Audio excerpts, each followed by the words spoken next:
नमस्ते बच्चों। तो जेनेटिक डिसऑर्डर में मेंडेलियन विकार में जो थर्ड डिजीज अपनी बुक में दी है वो है फेनिल या फिनाइल कीटोनूरिया। अब बच्चों देखो, इसमें जो पॉइंट्स अपन को याद करने हैं उसको मैं आपको यहाँ समझाने जा रही हूँ।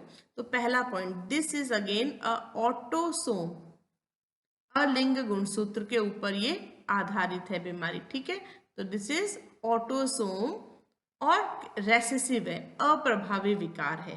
ठीक है, तो ऑटोसोम लिंक्ड रेसेसिव ट्रेट।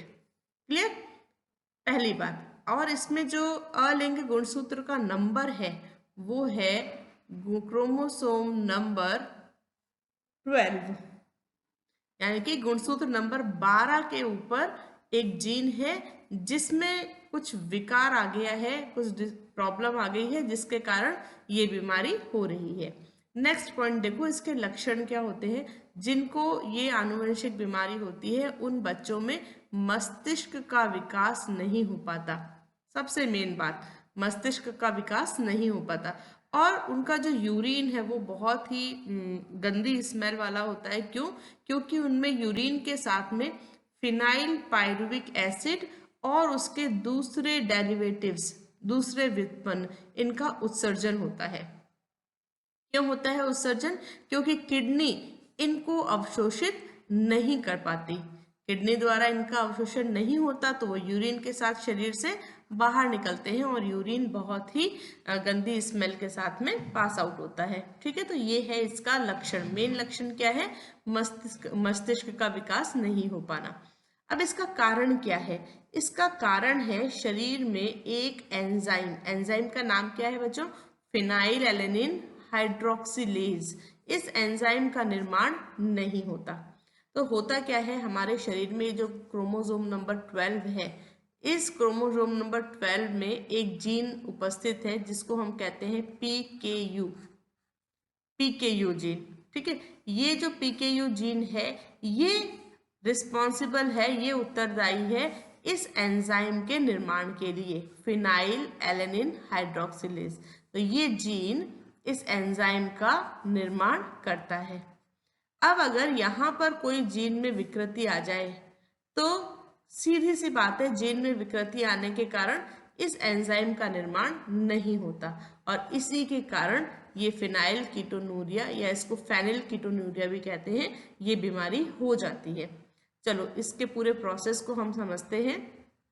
देखो बच्चों, ये जो फिनाइल एलेनिन है ये एक तरह का अमीनो अम्ल है, एमिनो एसिड है। ठीक है, और ये हमें मिलता कहाँ से है? हम जो भी भोजन करते हैं उस भोजन का जो प्रोटीन वाला भाग होता है उस प्रोटीन में फिनाइल एलेनिन मुख्य रूप से उपस्थित होता है। जैसे अगर हम दूध ले रहे हैं, अंडे ले रहे हैं, दालें ले रहे हैं, तो उन सब में phenyl alanine amino acid present होता है। और ये एमिनो एसिड हमारी बॉडी के लिए बहुत ज़रूरी होता है। क्यों ज़रूरी होता है?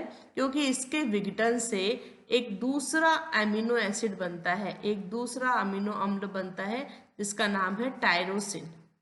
ये एमिनो अम्ल टायरोसिन बहुत इम्पॉर्टेंट है क्योंकि ये बहुत सारे ऐसे रसायन बनाता है हमारे शरीर के अंदर जो रसायन हमारे मस्तिष्क के विकास के लिए बहुत महत्वपूर्ण होते हैं।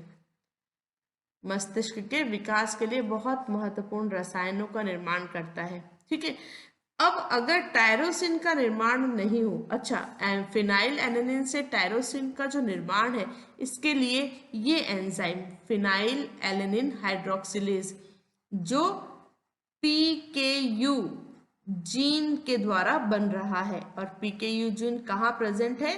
क्रोमोसोम नंबर 12 पे। क्लियर? तो अब क्या हो गया कि ये तो है नॉर्मल प्रोसेस कि फिनाइल एलेनिन हाइड्रोक्सिलेज बनेगा, वो फिनाइल एलेनिन को टायरोसिन में चेंज करेगा और टायरोसिन बहुत से रसायन बनाएगा जिसके कारण हमारे मस्तिष्क का समुचित विकास होता है। अब कंडीशन क्या हो गई? इस जीन के अंदर विकृति आ गई, तो ये जो एंजाइम बन रहा था फिनाइल एलेनिन हाइड्रोक्सिलेज ये नहीं बना। अब ये नहीं बनेगा तो फिनाइल एलेनिन हमारी बॉडी के अंदर एकत्र होना शुरू हो जाएगा, इकट्ठा होना शुरू हो जाएगा। अब इसके इकट्ठा होने से इसका परिवर्तन होता है फिनाइल पायरुविक अम्ल में, और इसके अलावा दूसरे और कई डेरिवेटिव्स बनते हैं। और ये सारे डेरिवेटिव्स हमारे शरीर में बिल्कुल भी अवशोषित नहीं किए जाते, ये हमारे शरीर के लिए बिल्कुल भी काम के नहीं होते, और हमारी किडनी इनको अवशोषित भी नहीं कर पाती। ठीक है, तो ये सारे के सारे यूरिन के साथ में शरीर के बाहर निकाल दिए जाते हैं। तो यहाँ से ये हमारी जो डिजीज है वो हमें पूरी समझ में आ रही है कि मस्तिष्क का विकास नहीं हो रहा और यूरिन के साथ में अनावश्यक रूप से ये डेरिवेटिव्स हमारे शरीर के बाहर निकाले जा रहे हैं। तो बच्चों ये था फिनाइल एलेनिन डिसऑर्डर। देखो यहाँ पर मैंने इसको पूरा समअप किया है, एक बार पॉइंट्स इसके सारे देख लेते हैं।